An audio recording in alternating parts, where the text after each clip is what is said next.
Biology students, we are on week 27, so this is the week 27 video assignment and the same slides that I use when I have my live class.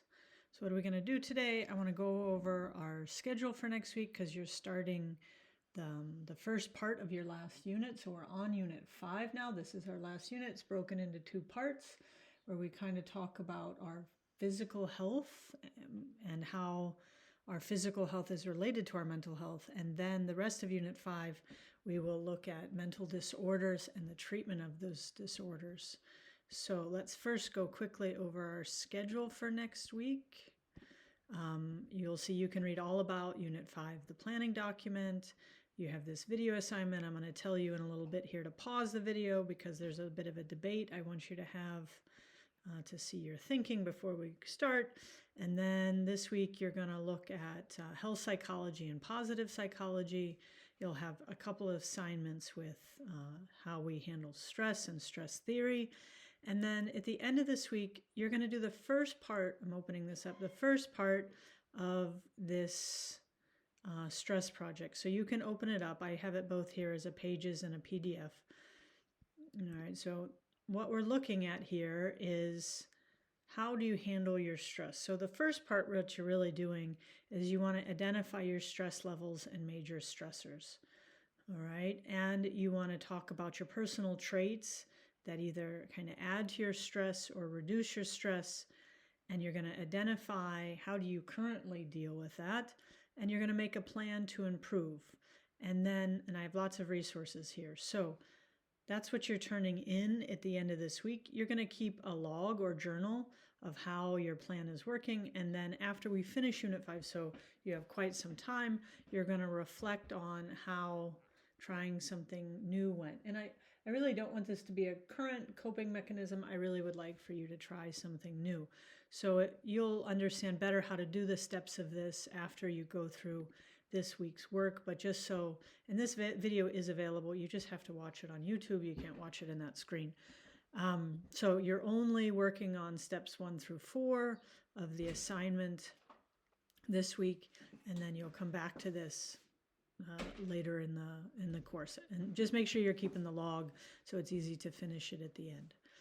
Okay, so now let's check out my jokes for the week. So it says, "You eat so clean. Yes, my body is my temple, but the information you consume is so toxic.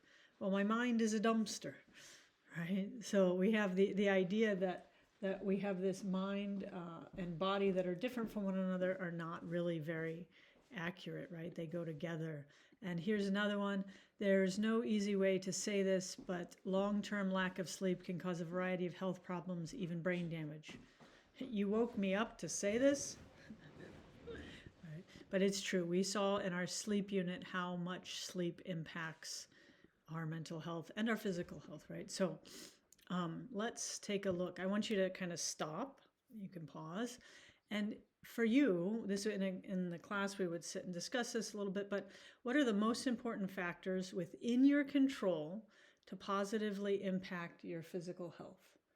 Right? So what are the things that you think you can control, and these are the things that will help you be physically healthy.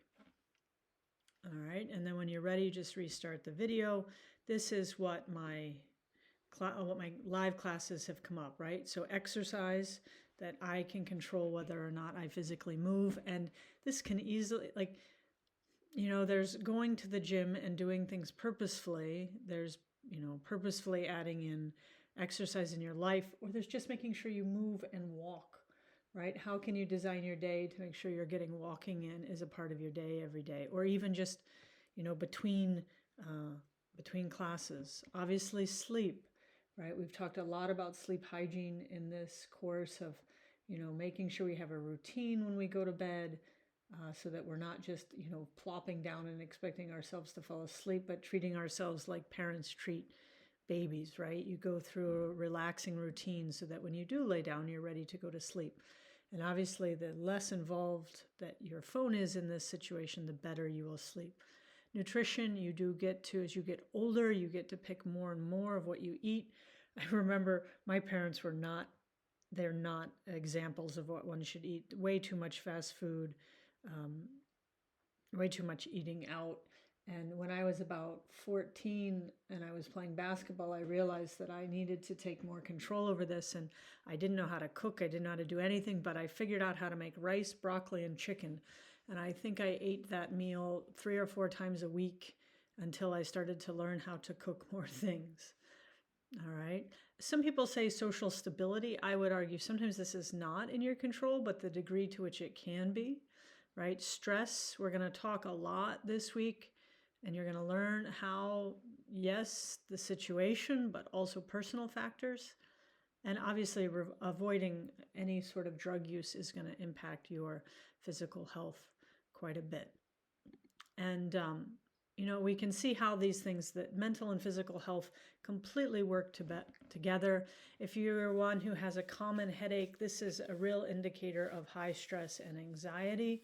Poor mental health often leads to sleep issues, right? If you're not sleeping well, right, it impacts it. Increased hunger or loss of appetite, all stomach issues. We're starting to learn more and more about how your biome of your stomach, how much it impacts your serotonin production, and then later is related to your mental health. And also, I don't know how many of you wear a smartwatch, but it completely is measuring your anxiety based on your cardiac reactions. So these things work together. And so we can't really, we should never really look, this is why this part of the unit is before we get to mental health, because we should always be interested in looking at someone's physical health before we look at mental health. We have to check that physically they're okay first. All right, and so in this first part of this unit, again, we're talking about physical health, which has a lot to do with stress, our coping and the effects of stress, theories of stress, measuring stress, sources of stress, right? So all of this is going to be, and I think too many times that psychology is focused on what's going wrong, and we really should focus on what's going right? How do we focus on well-being? And I think this is a really good little mnemonic device to remember it, right? Our positive emotions, how engaged are we in our families, in our communities, in our schools? Do we have positive relationships with people? Do we have meaning in our life? Do we have accomplishment? Think back to what you learned about motivation, and you'll see that we shouldn't just talk about what's going wrong with people. We should really try to focus people's attention on ways in which things can go well. All right, so now you're going to pause the video, and I have on the course page for you a small debate. We're going to try to do this in groups of 5 again as students come to the assignment. So the first person of a group of 5 comes, and they're going to start a new posting. You can just say group 1, and the first person who comes to it is going to write that should think about debate should create. I don't know how I got, let's fix this. I don't know how I got great when I want it to be should.